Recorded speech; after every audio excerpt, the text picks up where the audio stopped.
first off, any questions? Yeah. Do you guys use speed coach? Yeah, we do sometimes. If our goal of the session is speed oriented, Okay. we will use a speed coach, but we also have our Yeah. Garmin watch. So often we'll use that. Speed coach is just another gadget you gotta bring along. The old gadget. But it's nice because it's got such a big screen and you can see it, you know. Yeah. And that's like the Garmin's kind of small sometimes. So yeah, we will use that sometimes, but primarily the Garmin. Or the Forerunner. A lot of us have, but they're all good. But yeah, questions first. Can I? These are kind of all oriented towards racing, right? Yeah, So, sure. Just because that's what we're training for. Power. Uh-huh. I've noticed in boats sometimes when we are in race mode that if the boat's not working as well as it should or could, then some of our especially stronger, I'm going to say men, because stronger men will try to like just explode to the point where it feels like the boat's just kind of doing this. Yeah. Is that a correct thing to do, or is it better to keep your power centered? And I mean, I've always felt like, one person can't push the boat ahead. Uh-huh. But we definitely will hit a pause, or we'll hit a surge, or you hit something and the boat slows down and someone else is just trying to kill their way through it. Thank you. Muscle their way through. Can you talk to us about that, a little pros, cons, good, bad? Yeah, so that's a really good point, and it's something that's super common in crews that, especially men's crews, you know, so that's probably why the and men we're are in a doing, mixed crew. yeah, so for power purposes, there's nothing stronger than the team. I always said the weakest paddle. Yeah, well, you're as strong. You are as strong as your weakest link. Yeah. But that you shouldn't Don't go down. Go down, but you have to find each other. If that makes sense, you can't muscle the canoe by yourself. You're gonna be paddling, you know, you're gonna bonk, and you're gonna be just as much of a hindrance as you were a help, maybe. And they steer the canoe by doing that. Well, it's a little bit. In a way, if they're paddling out like that, but you know, if you guys are all lined up, it shouldn't be a problem. However, what I would say to people who try to pull the boat by themselves, instead of doing that, do your best to find your teammates. Yeah. Find where they're applying the power and hit that zone, and then you'll back them up, which will allow them to paddle a little harder. Better and harder. Yeah. It's about backing. You heard me say that a few times, and we say that a lot of my team. We back each other up. That's what's gonna lift everybody up. You're not gonna lift everybody up by trying to motor and jolt the canoe forward and power everybody. That's not gonna work. That's another cool point that we like to practice too, is power application. Where are we gonna decide that we want to apply the power? Is it at the catch? Boom. Is it, you know, an even stroke, or is it a patient and then a fly out the back, which we've experimented with before? Shout out to Ryland. If you see this. Hey, Ryland. Yeah. So, and that's an important thing, because if everybody's doing their own thing, if somebody's consistent, or if somebody's just hitting the catch, everybody's doing their own thing, it's gonna be really hard to find each other in the canoe. So there's another good thing you guys can maybe develop within your team is, okay, where are we gonna focus our energy, right? Maybe and a good metric for that, a good way to stick to that is in the sprints, right? If you're bringing up the rate, you're gonna hit it at the front, boom, and you're just gonna stay here, right? You're not gonna sit up with it.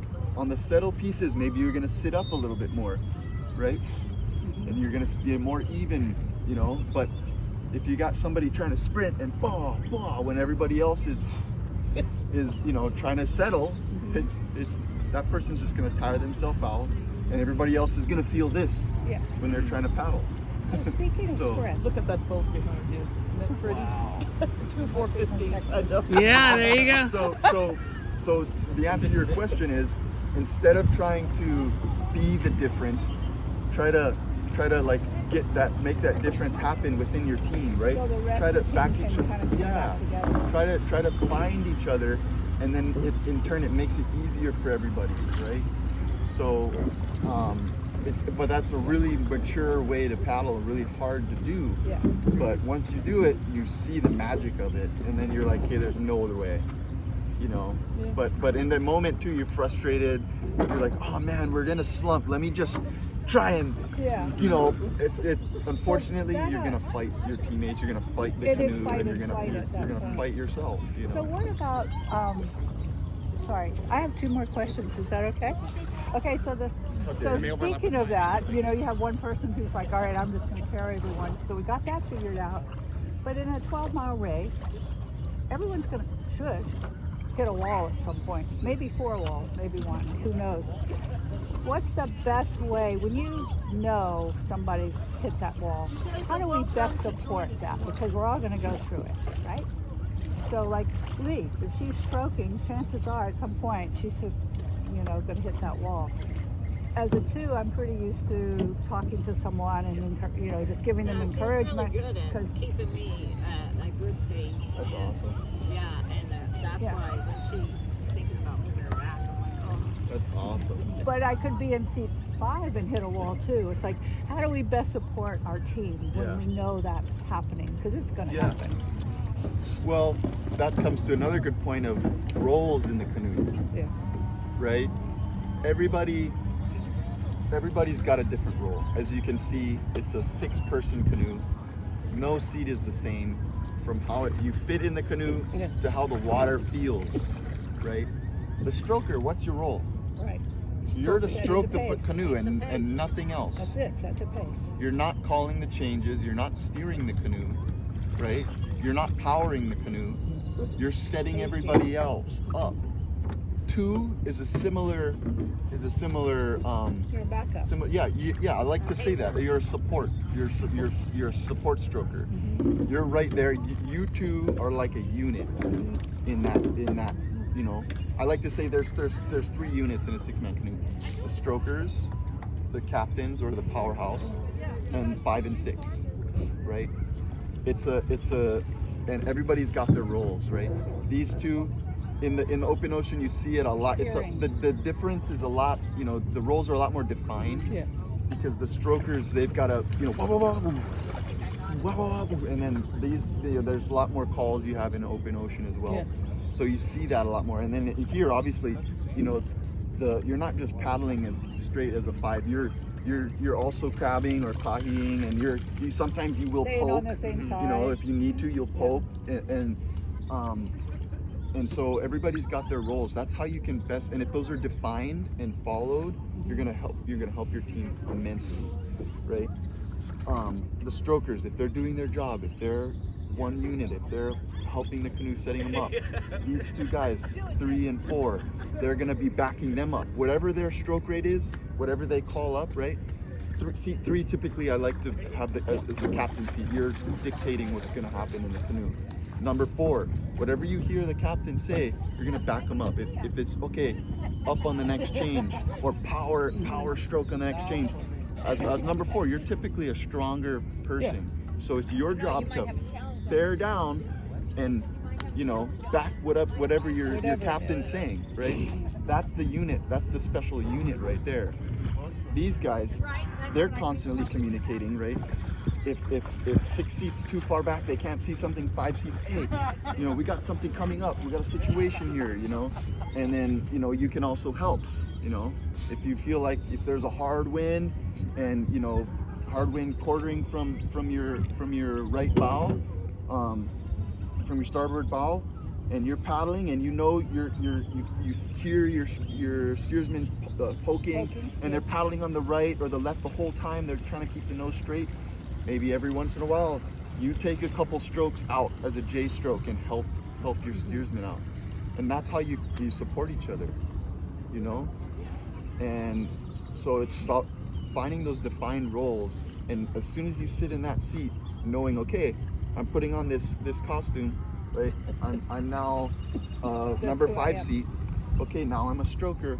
Okay, now I'm this, right? And it's like you're you're playing different roles. You know what I mean? Talk about Well, I have a question. oh, Yeah. go I ahead. have some as well. When you Yeah. when you're setting up a team, Uh-huh.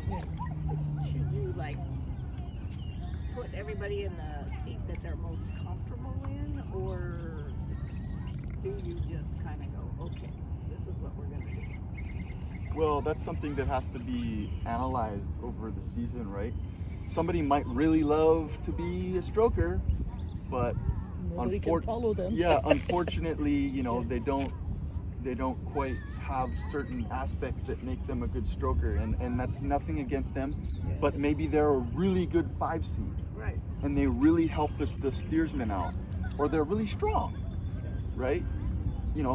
For example, me, I really love to stroke, but sometimes I'm the biggest guy in the canoe. They don't want to put me up in one.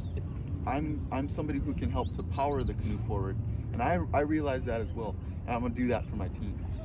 So, it's kind of something that needs to be evaluated throughout the season. If someone's got a really long stroke, if they've got long arms, long body, those are my favorite person for the stroke, Yeah. because they set everybody up. Or if they're just really fit. If they're really fit, maybe not the longest, but they can go all day.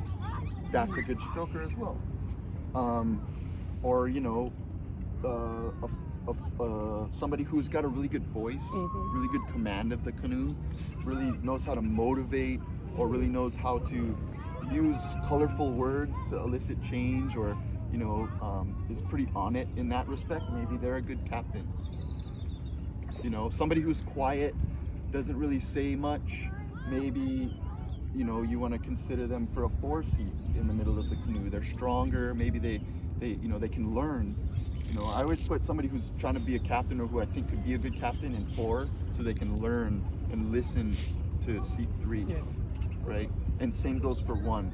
If you got somebody who is a potential stroker, put them in 2, so they can learn from that experienced stroker. Same thing, 5, right? If you got somebody who wants to steer, okay, today let's sit. I'll sit you in 5, and just practice it. Like, see what it's like to be back here in this seat, and it's a progression. You can progress like that. So, does that answer your question? Yes. Okay. Change it up and play with it. So I So get it. And it might be Well, perfect that's now. what we've done in the past, but Yeah. then I have people that go, I just want to sit here, Yeah. and I'm Well, like, Well, that's when you get to be the coach. you got to have those hard Screw that. conversations. You got to have those hard, honest conversations, and come at it from a place of understanding and thoughtfulness, and Yeah, you get into the physique. There's some, and they're usually women, that will only fit in 4 and 5. That's because another hips thing. Yeah, don't fit any place. exactly. So, So there's so many things you got to take into consideration. A lot of thought process that needs to go into it, but it's worth it. Because when you get that combo that works well, you're like, oh, we got it. Yeah. And then you can really start to hone each other's seats, and you get comfortable with where everybody's at, and you can really start getting in that flow state and get that feeling. There's not a whole lot of experience in this boat for open oceans. So knowing how to feel those little bumps coming, Yeah. and being a captain and calling, Yeah. can you give us anything that we could be helping? And unfortunately, we only have wind here, so our powerhouses aren't here. And it would be, I can feel it, but I'm not calling. she's been in the ocean. Yeah, but I'd love for them to have, feel more comfortable, be able to feel that little bump coming, and be able Yeah. to call a change when appropriate, or So- tell us to bump it up so that we can catch it. Totally. Do you have any advice on how we might help them? Go in the ocean. Can you magically Yeah. So translate that? I mean, there's a lot of ways you can do that, and first of all, if you have somebody who does understand, maybe you're gonna have to sit in 3 seat and show them how for a little while, Just for some just practices. for some and- practice. Of course, we don't have any bumps here, but Well, I mean, what I've noticed, Yesterday we you've got did. plenty of boats, yeah, a lot of they boats, a give lot you of the wake action, surge, yeah. Oh, right? yeah. So when the wakes are coming around, just call it out. Okay, we got some wakes coming out, and that's super. It's super. It's super basic. But if you see a wake coming, just call attention to it, and that's a good way to just bring awareness to those things, those factors, those variables that are going on around. Yeah. Okay, there's a wake coming up on our right. Keep it smooth, right? Yeah. Alma conscious. Okay, it's coming. Maybe if the steersman points it a little bit down swell. Okay, get ready to go. As soon as you feel that tail picking up, okay, adding a little bit, go. And then as soon as it goes back, okay, back down, right? Or if you have access to OC1, one of these, going out. I had a really good experience on Friday, just paddling out here, going up from that lighthouse up towards the back, turning around, and it's uncomfortable. It's gonna take you a long time to get used to it, but on those windy days, I will say those are the best days to go out, and obviously safety first, right? I will say, like, you could go a whole year no flipping, and you flip one day, and it's a catastrophe. Oh, I gotta go over West real fast. People are traumatized, and it's like, the worst thing can happen is somebody can't get back in the canoe, right? And then you've got to drag them all the way back, or go paddle over to the beach or to a barge or something, and it's a bummer, right? And people are cold, and it's early in the morning, but you have to think about it in a way where, here and there, maybe just go touch it, go get into it a little bit, right? Challenge yourself. Make sure that you have an escape route. Make sure you have a safety plan of action. Maybe you develop a way where you can, use a flotation device to hoist yourself up if you do fall in or something like that. Huli drills. Do you guys do huli drills? Yeah. Good. Yeah. When it gets warmer. Yeah. Yeah. Well, every Actually, we have a strap that we go from this on. We found that not everybody can get in. Put your foot in and we'll go Perfect. back in. Yeah. Because physically, Yeah. over 65, you We're don't old. get back in. And that's Yeah. that's huge. Yeah. You have But to. to have it, think about it ahead of time. Yes, exactly. So those days you're going out. You're not old. Yeah. So it's important, right, to go and put yourself into those uncomfortable situations. Yes. Because there's a lot of learning to be had there through uncomfortable situations. Safety first, always, right? As water men and women, safety, that's what we pride ourselves on. Always safety. But you can't be an excuse. Yeah, there you go. It can't be an excuse. You have to go and touch that crazy water sometimes and see what it's like. Because if you go in the race and you don't know what it's like, Yeah, it's gonna that's be a not the time to horrible learn. race. It's gonna be different planting your blade.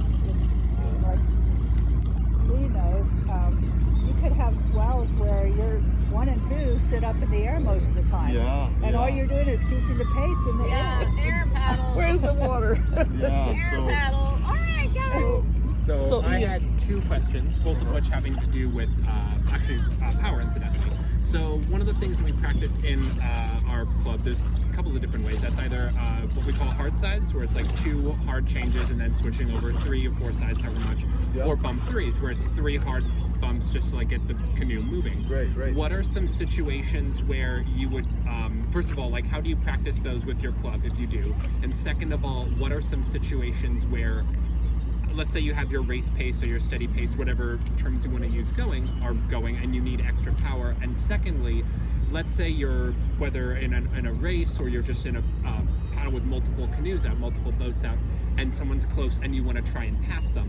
What is your approach to approaching the boat and passing them, ideally without any of the other members of the boat knowing that they're being Okay. Thank you, Ian. All right. So your first question is power, right? How do Yeah, you, like- how you train power? Well, how do you train power, and more specifically, if you're like, if you do like if you have to call for extra power, like what are some situations where you would need extra power, and how would you go about practicing that in like a OC6, for example?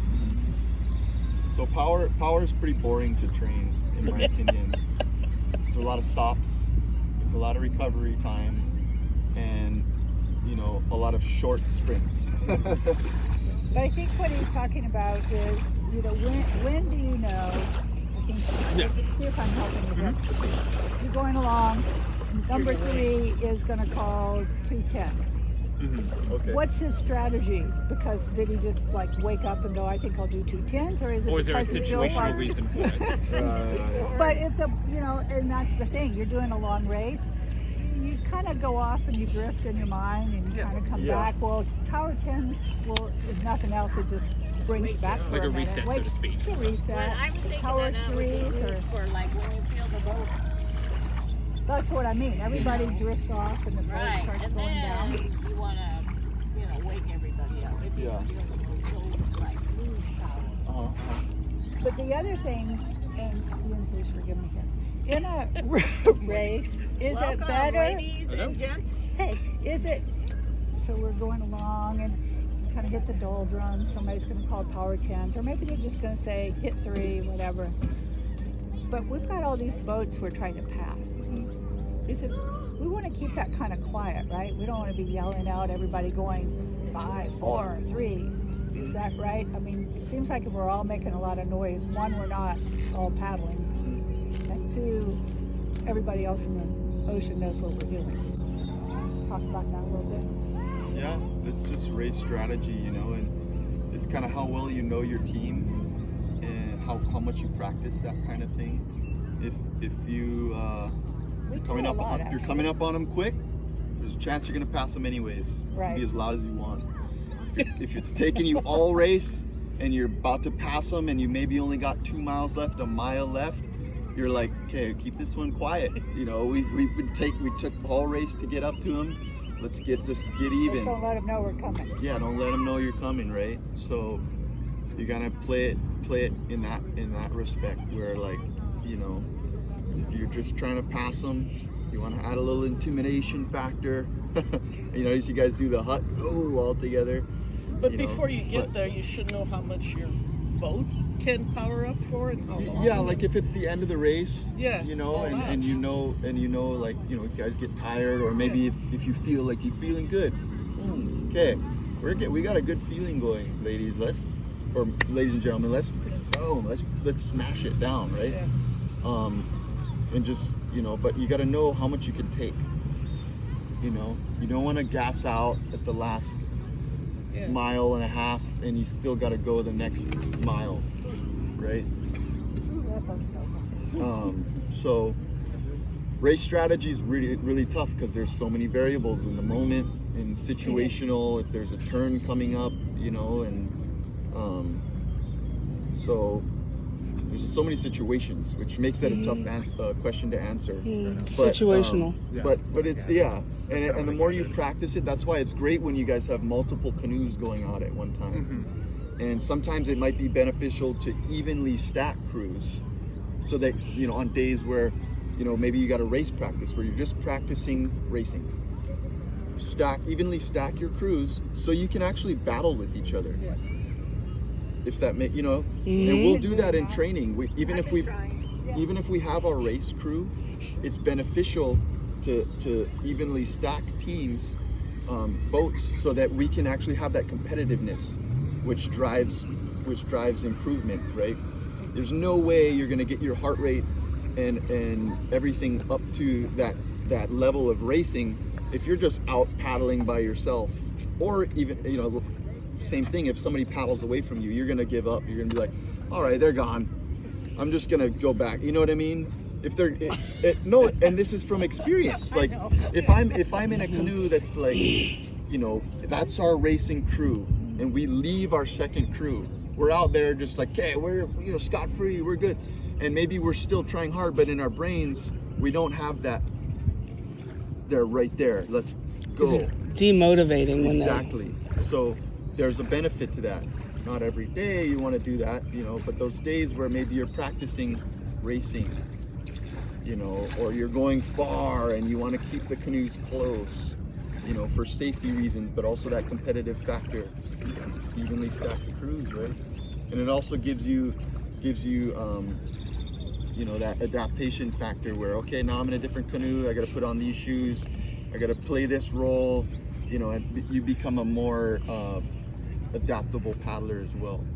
You know, the best paddlers, in my opinion, are the ones who can jump into any canoe and just flow with it. You don't even know they're there. And that's some of the best compliments I've ever had. You know, it might seem like, you know, not good, but if it comes from a good place, I didn't even know you were there. That's great. You know, it's like, okay, I'm one of the team. You know, we're just going for a paddle. Like, when they know you're there, or they feel that you're maybe not there, that's when you start to be like, oh man, I'm not adapting, I'm not contributing, you know. But yeah, hope that answered your question. Yeah, absolutely. So any insight on steering? I've been steering for like, I don't know, 2 years, and I've done one ocean race, and that ocean race was hell on wheels. Yeah. All right, because I really didn't know how to read the water, and you know, I was afraid. Yeah. Right? And this time I'm not afraid. I'm good. Yeah. I know what to expect because I've done it before, and I've screwed up before. Yeah. So any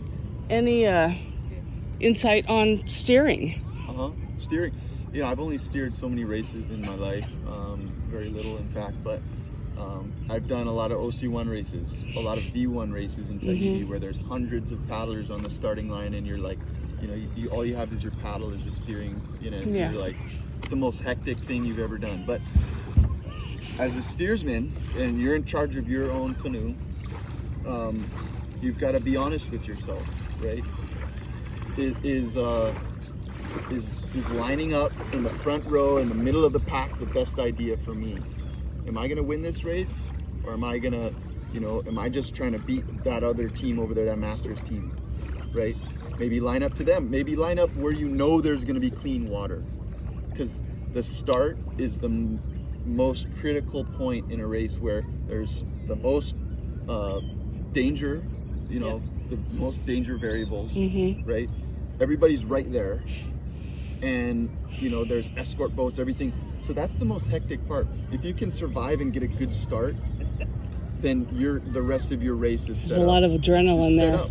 Yeah. You're setting yourself up for success. How does that work?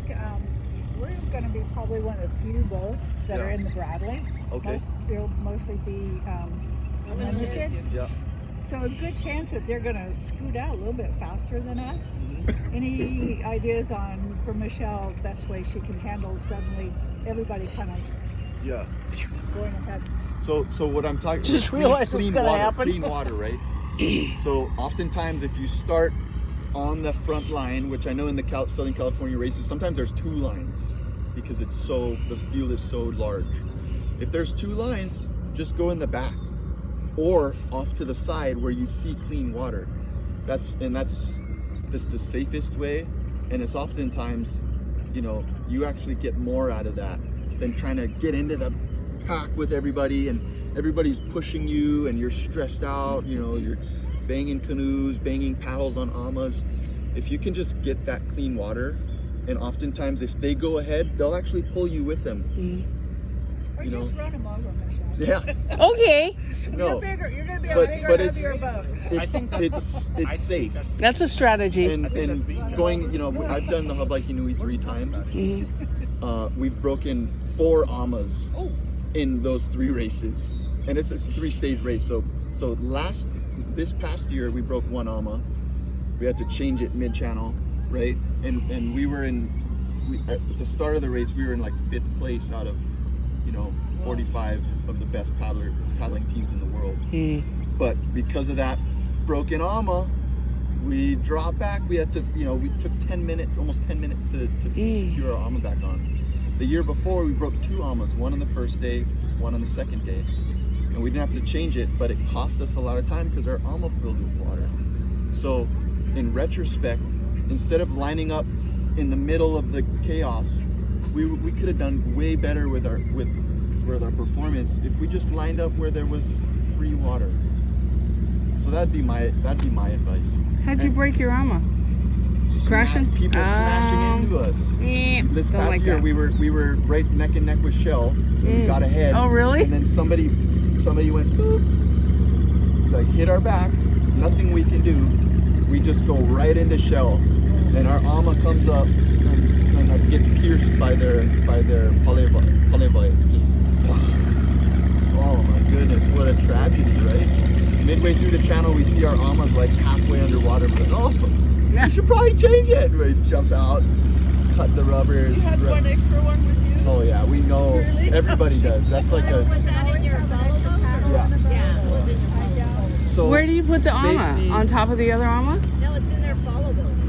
Oh, Yeah, I it's- see. yeah, so Okay. we jump out. We got an escort. Okay. Escort team. I'm thinking you got everything in the boat. It's Yeah, like, that but doesn't make any sense. you know, so my answer to that is just be safe. Be honest with yourself. Mhm. You know what I mean? There's no point in jeopardizing your race that you've driven all the way across the Yeah. state for to crash and burn and spin out and, you know, Clean water. clean water. Got it. If Okay. you got to start in the second line, it's That good. doesn't mean the whole race. And what No, they'll I do. know. Not the whole When race. starting in the second line too, you can see, okay, those people there's a jumble up over there, there's a jumble up over here. Okay, there's a, you know, maybe they go like this right in front of you. Best case scenario, you just go straight ahead. Well, Right. we're going to be looking for Bradley. Yeah, that's a good point. Line them next to the other Bradley, you know, and just have a Bradley race. And oftentimes, if you start in that second line too, you can start off with a draft train and you just draft right behind. They create a wave. Mm-hmm. If you're right behind them, you just jump right on that wave. And the Bradley is kind of hard, and the ultralights are smoking, but you know, still there. Yeah. And so if you can have a clean start, set you up for the race. Okay. But you can make or break your whole race just at that critical, you know, few seconds right there. Mm-hmm. So that's what I would recommend to you folks. And, Okay. Sorry, I should have written a book. about all No, my it's questions. wonderful. This is not about racing in particular, but in this club, what I've noticed is we don't ever practice sprints because we don't do sprints. Oh. And it seems like, Monday nights. okay, so I'd like to hear your pros and cons on that. I mean, to me, that's strength building, endurance building, and also learning to really connect from that power up, power down. Yeah. Turns, we don't do a lot of turns. We don't maybe need to practice turns as much as, you know, I look out here and I go, we've got these buoys. We could be sprinting buoys. Do you think if we did sprint training, is that an advantage to us getting stronger, or do you think we just kind of do distance? Yeah. Certainly. I'm not, you know, you can't shy away from sprints as an important factor. But it's really, you know, how competitive do you want to be, and what do you have time for? How many times a week do you guys get together again? We're going 3 to to do 4. now. 4 now? Oh, that's great. So you guys have the time too, right? If you guys only get together twice a week, I would say it's more important to work on flow and endurance, because endurance is a lot more important than speed and power in this. You know, if you got to choose, I would choose blend and endurance. You know, if you've got 2 weeks, 2 days a week. However, if you've got another week, okay, now then you work on your sprints or your power or your speed, right? And there, you know, there's a difference between speed and power. There's a difference between strength and endurance. But you know, in order of importance, I would go endurance, obviously, power, speed, and then strength. Some people would put strength more up, but I think everybody has a baseline of strength. And you get strong just paddling. So, you know, and it's like a lot of people spend a lot of time in the gym just doing gym to get strong, and that's good too. But we all get you develop strength by paddling, especially in the Bradleys. And you know, I've heard some of the best coaches in the world say, if you paddle in a heavy canoe, there's your gym. You know, and if you have time for nothing else, it's sufficient. But yeah, so if you guys got 4 days a week, get some sprints in for sure. You know, don't just go straight into doing 20 times 1 minute or whatever, right? Ease your way into it. And there's a lot of different ways you can implement sprints into your program, but for you guys, I think maybe what you guys could benefit from is just short sprints with a lot of rest, right?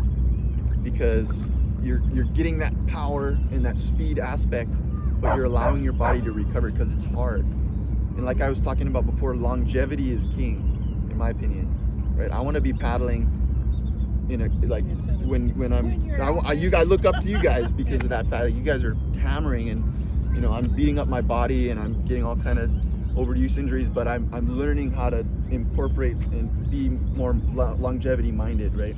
So you know, answering your question from earlier, you know, training for power and speed, it's boring. It's not my favorite thing to do because it's short, intense sprints and a lot of sitting around, a lot of recovering.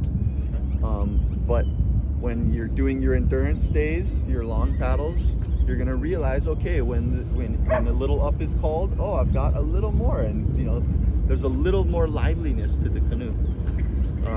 When you do sprint, Yeah. do you stop totally after? Because we've done 5 minutes, Yeah. and then you do, you know, slower and not as strong for 10 minutes, and then you do another 5 and 10. And Yeah. The problem with there is now you're, yes, yeah, you're starting to use ATP, and you're not just using those fast twitch muscle fibers, and you're fatiguing that power aspect. Where if you focus, you know, if you do your warm up, 10-minute warm up, 5-minute warm up, then you do your half an hour of speed workout, you're gonna get more bang for that than if you're just paddling in between. so what do you consider the sprint? So yeah, well, I like to do time because that's time. It makes more sense. It's easier to follow. You can plug it in on your Garmin or your speed coach or whatever, and it's, you know, distance. It gets a little bit funky, but time, boom, right So there. a minute, 2 minutes, or Minutes kind of long. That's getting into more like your lactate building phase, Okay. where you're starting to build lactic acid, which then you kind of get away from power Okay. and you get more into just, you know, endurance side of things. So those are important too. Minute sprints, or that's your start practice right there. You build the lactic acid, and then there's days you want to, you know, practice that lactic acid build up and flush. But on those power days where you're just practicing speed,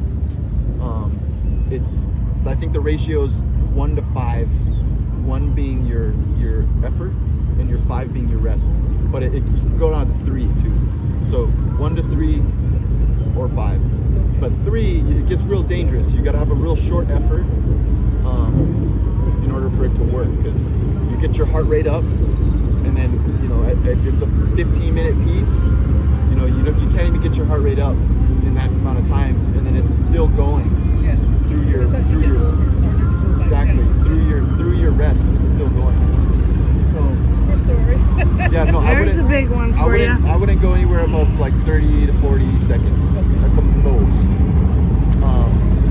You know, 25 to 30 seconds is good. And then you have a couple minutes to rest, recover, get your heart rate down, do it again. Boom.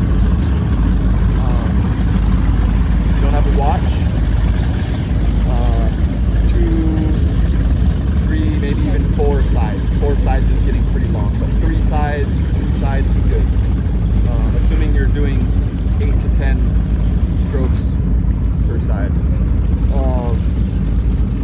But yeah, that's super key, you know, and it gets ignored. Practice with the dragon boaters. Yeah, exactly. You know, so like I said, it's boring, but if you get your blend day, you get your endurance day, you get your speed and power day, it's a pretty well-rounded program. And then if you have a long practice on Saturday or Sunday or whatever it is, you're looking pretty good. You know, and then if you exercise on your, you know, outside of that, I know you wing foil and stuff like that. It's all helpful. If you walk or if you jog or if you do little sand, you know, dry land push-ups, anything like that, it's all beneficial. So how much time like OC6 to OC1? I mean, how much time?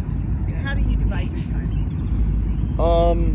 So it's a little different in Hawaii,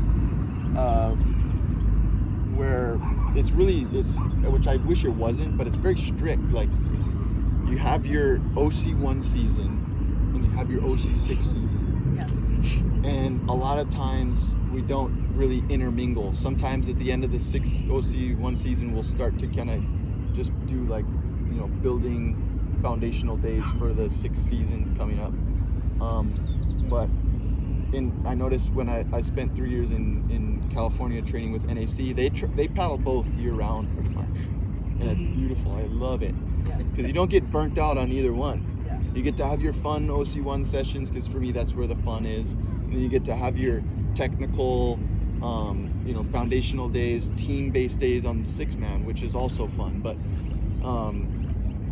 the way I would divide it up is definitely like what your focus is. Do you ever go over to do the 1-man races? So if it's the 1-man season, you want to focus more on that. I would, take advantage of the 6-man if they're going out once or twice. Go out once or twice a week. Primarily jump on your OC1. How many days a day, How many days a week do you train? You paddle?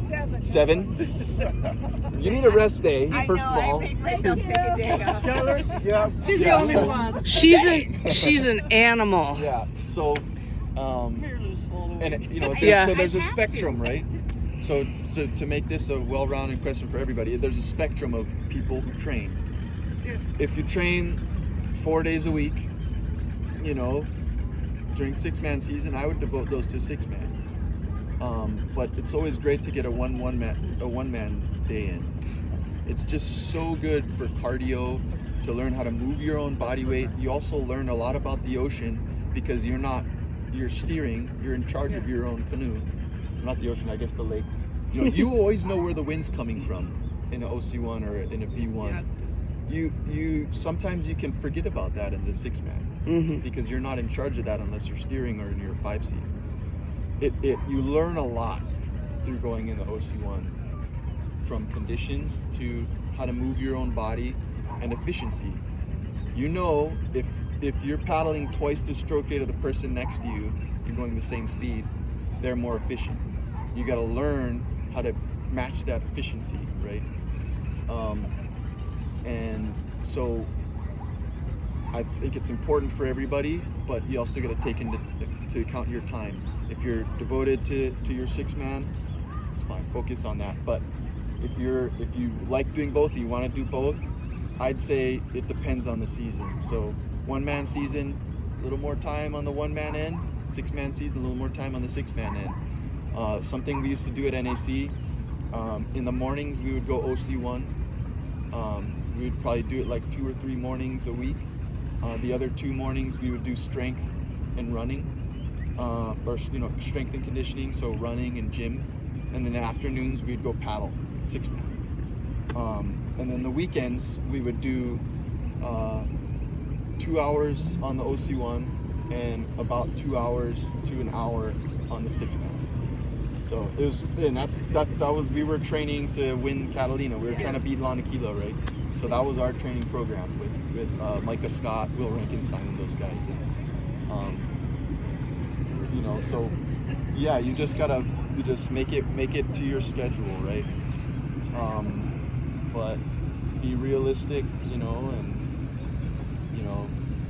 feel it out. And if you've got a group goes out every Monday, that's your OC1 day, right? And if you want to go, is it in the mornings? Afternoons? Afternoon. Yeah. For then- now. Yeah. So, and for you guys, it's seasonal too, right? What time you guys get on the water? Oh, yeah. Yeah. Yeah, in May it's gonna get too hot for sure. So the afternoons are pretty much out. I don't know, do you paddle at 110? Probably not. No, I go to the gorge. Yeah. Oh, you go up to the gorge? Yeah. Oh, days wow. For the summer. Dang. That's what we tend to do, is take off for the summer. Or when we paddled in the summer, we paddled 10 Some minutes. of us hang out here I at know, 5 I in the know. morning. We paddle You know? 10 minutes and we 5 is swim for good. 5, and Yeah, then there we you go. paddle 10 and swim Yeah. for 5. So Yeah, it's like, yeah. you have to get in the water.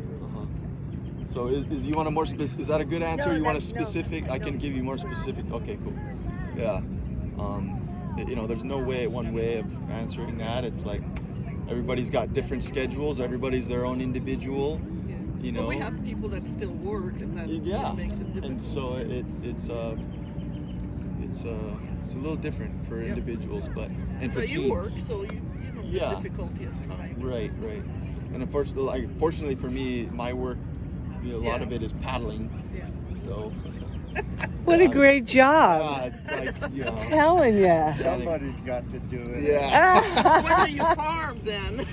Oh yeah, you know, Yeah. farming. How much time does it Farming's my own time too. I can make it over there whenever Yeah, I I need guess. to. So, You but, don't have any 115-degree afternoons where you die if you're outside. Yeah, but it gets pretty hot and the rain. And the Yeah, fact humid, that huh? When Humid. it's raining, sometimes you're like, whew. Wish you were a duck. Yeah, it's crazy. So, to just sum up everything, Yeah. what can you tell us?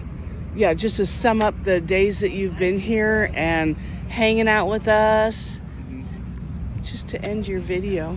Okay. Yeah. I think I'll start with the positives that I love about that I've really appreciated, and I think that you guys have a great culture here.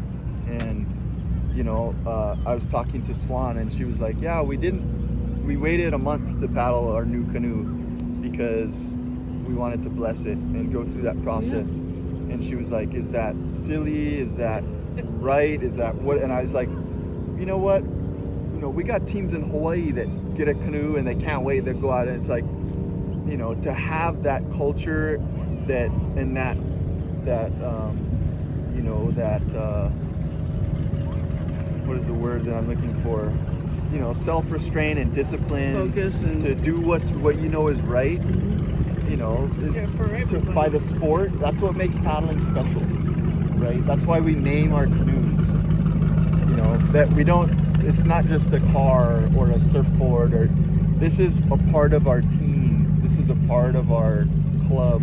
This is a family member, if you want to call it that, right? We call them by their names, and that's what makes our sport different. And that's what I love about sports that are cultural, like jiu-jitsu, or you know, anything where the karate, you know, all the martial arts, they're tied and they're structured and they're culturally based, you know, which gives them a lot of meaning to the people that practice them. And so giving honor to the cultures that started these sports is really important. And oftentimes it can be overlooked because, you know, we're not necessarily connected, but to know that that's felt all the way over here in Tahoe is amazing. And I love your guys' team cohesiveness, going out to and making an effort to go out and have lunch and, you know, get together on your free time to have those team building days is huge. Team culture as an individual team, not just, you know, the Hawaiian culture or whatever, but team culture as an individual team is huge. Having a standard in which you do things, which you treat people, how you show up every day, how you leave every day, how you is important, right? Getting a team scream like you guys do, awesome. Helping each other out, being selfless, always thinking about the collective. I think you guys do that really well, which is the main foundation for any successful group of athletes. And so I think that that's something you guys can build upon and use as a strength going forward. And I love you guys' enthusiasm. You know, you guys are so stoked to be a part of paddling, and you guys are so happy to see. You guys are so happy to get into the canoe, and like some people, like, you know, some of these kids, it's like pulling teeth back home. It's like, bro, you want to be here or what? Okay, just sit on the side. You know, I don't think you guys ever have that problem. We get you guys are like chomping at the bit, like, you know, like, ah, I want to be that, you know. So Look where we live. It's that, like yeah, it's beautiful. paradise. It's great, you know. And so keep that up. And you know, one thing maybe I would suggest that you guys could work on going forward